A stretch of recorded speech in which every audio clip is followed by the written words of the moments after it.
Bob, you're next. Yeah, strap in, David. Yeah.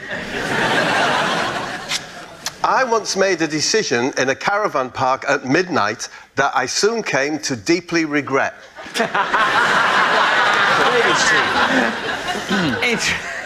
Oh, God. Right, OK. What decision did you come to at midnight in a caravan park? Well, as I always say, David, it's a long time ago. So my memory's a bit... It's like trying to locate a rabbit's tear in a petrol spill. Yeah. Not easy. Is it going to be the sort of distant remembrance that could be mistaken for invention? That's Or the it would one. be indistinguishable, the two forms of brain activity. They'd look identical. They can do, yes. Yes. But they taste different. Where was the caravan park? In Hartlepool, Crimden Dean. Which Well, we know what the decision was that you regretted. Yeah, on the beautiful coast at Hartlepool, Crimden Dean, static caravans, you know the ones... Yes. They look like porter cabins. They do. Yeah. Yeah. Okay. And that appealed to us when we saw the brochure. Who were you there with? I was there with my friends. This would be, I would say, 1975-ish, because I was with Cags and Harry Harriman and Buttery Ken, who of course was named that because his dad worked at a dairy farm. So it wasn't just random. So, was you out dancing, raving before the decision was made? No, it was bingo. No, bingo. And reruns of the horse racing. We'd been to the social club. Yes. Was this all of you now? You said Harry Harriman was there and Buttery Ken. I think there were 6 of us. Well, who were the others? The other ones. Slow Colin was there. Slow Colin? Yes. Why was he called Slow Colin? Well, why did you think, Well, mate? He was very slow. He's physically slow. Physically slow. Right, okay. Yeah. And still Barry. Wow. After all these years, he's still called Barry. Is that how he got the nickname? He didn't have anything about it. He went, what can we call him? Well, he's still called Barry. Let's call him Still Barry.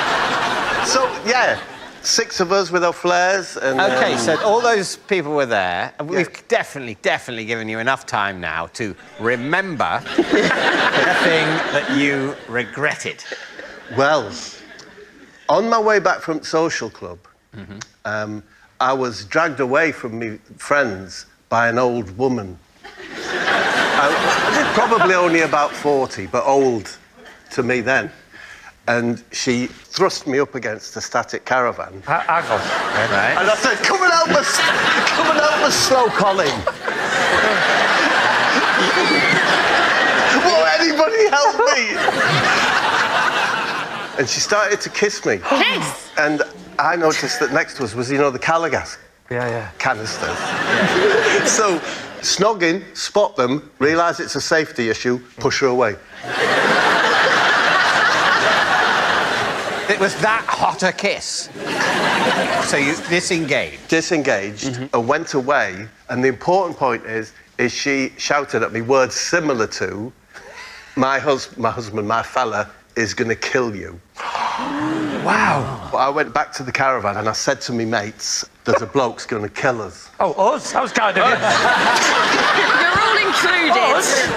Us? So, we were very scared young boys, and so Yeah. we decided we had to get out of there. Yeah. So we decided to walk the 26 miles to Newcastle to watch the movie of the rock opera Tommy by who? The Who. That's not a quiz question. It was by The Who. By The Who. So 26-mile walk. When did you envisage arriving in Newcastle? And what screening of Tommy were you aiming for? We set off at midnight. It was dark. The moon hadn't been attached to mains power by that point. Slow progress, because, of course, we had our flares on, which acted like sails, trying to get through.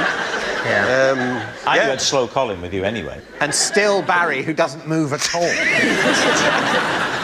But, Bob, which bit of this decision do you regret? I'm not even there yet. Oh. I'm so sorry. All of this for nothing? I can end it quick if So you no. want. Is that what you said to her? No. So we got there, I'm thinking round about 10:30, 11 o'clock in the morning. Having been walking all night. All night. OK. Isn't that incredible? What happened next? So this is old-fashioned ABC cinema, and I don't know if you remember, they'd often have the fire exits out onto the street. Yeah. One of them was open. We crept in, and we went to sleep between the seats, waiting for the film to come on. And, you know, I think we deserved the sleep, and I ain't going to apologise for it. OK. What do you regret, then? We didn't see the film. That's the regret. So, what's it going to be then? Could that be true? Well, David, all I'll say is, when I heard Bob read the card, he said at midnight he made a regrettable decision. Yeah. But the cinema was in the morning. You said it was a 7 or 8. According to this story, the that's 10 regrettable hours decision later. was made at about 10:30 a.m. No. The decision to go and see the film was made at midnight. And Well, you regret not seeing the film. You don't regret the decision to see the film. I suppose you're right, David, yeah. I know I regret something. It's the walk for me. Yeah. When it started getting to the day, why didn't you hop on a train Maybe or a bus? because the only money we had. But maybe not. I don't see where the gas canisters came into it. Yeah. I suppose there's part of me that wonders whether, as Bob mentioned the gas canisters, he wasn't quite sure how the story was going to go. Yeah. And he thought, I'm going to mention the gas canisters, see if I'm going to use that. No, I'm not. And obviously this could be remembering, but it could be thinking it up. Lie, for sure. You think for sure? Well, sure. let me just pick you up on the phrase "for sure," because I promise you it is not certain. From anyone else, that story is completely unbelievable. What's unbelievable about what are you not believing? You're not traumatised like me by Bob's appearances on this show. So you're just you're just listening to what he's saying. Clearly, that's not the sort of thing that happens to people. So you're just happy to say lie. Yeah. OK, that's Yeah. fine. It's not as easy for Okay. you, though, is it? It isn't as easy because he does his own dentistry in a chair he balances on his kitchen island, which I would say is less plausible than this story about walking to see Tommy. We're going to say lie. We're going to say lie. No. And then, certainly in one of the infinite number of universes, Bob is going to go, no, it's true. And then what's going to happen to me? Well, are you all right?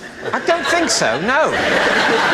Let's find out. And do you know, I'm surprised that no one on the production has asked that earlier in this process. So you're saying it's a lie? Yes, I'm saying it's a lie. OK, And Bob. may I add, it had better be one. Right, Bob, this is a big moment. What you've just told us, Yes. was it true or, as David thinks, was it a lie? I was telling the truth.